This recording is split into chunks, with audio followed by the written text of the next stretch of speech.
Bonjour à tous. À Ogea, le foin va brûler encore quelques jours. C'est ce qu'indique le SDIS du Jura après l'incendie qui a touché vers 3h30 vendredi un bâtiment agricole. 40 sapeurs-pompiers ont réalisé l'extinction et la protection des bâtiments voisins pour éviter la propagation du feu. L'incendie est maîtrisé, mais 1000 tonnes de fourrage ont pris feu.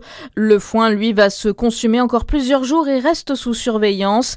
Les pompiers ont réalisé 155 interventions sur le département depuis juin.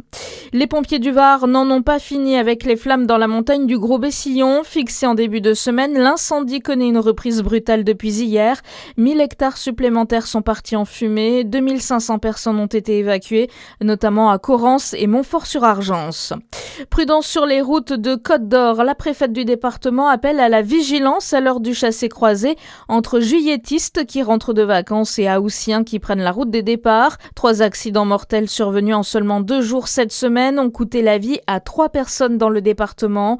Journée noire aujourd'hui dans le sens des départs sur l'ensemble des grands axes du pays. 23 communes de la région louhannaise ont reçu des palettes d'eau. Des distributions de 47 palettes ont été opérées. Un acte de prévention en ces temps de canicule où de nombreuses municipalités ont été placées en situation d'alerte sécheresse. L'eau ne sera distribuée qu'aux personnes les plus vulnérables de la commune et seulement en cas de coupure. L'ensemble de la Saône-et-Loire est placé en risque renforcé de pénurie en eau potable.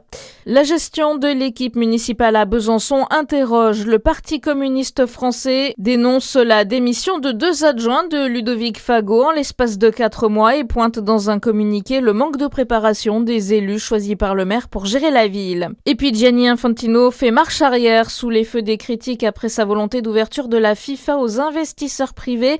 Le patron de l'organisation annonce le retrait de son projet. L'UEFA avait menacé de boycotter la Coupe du Monde.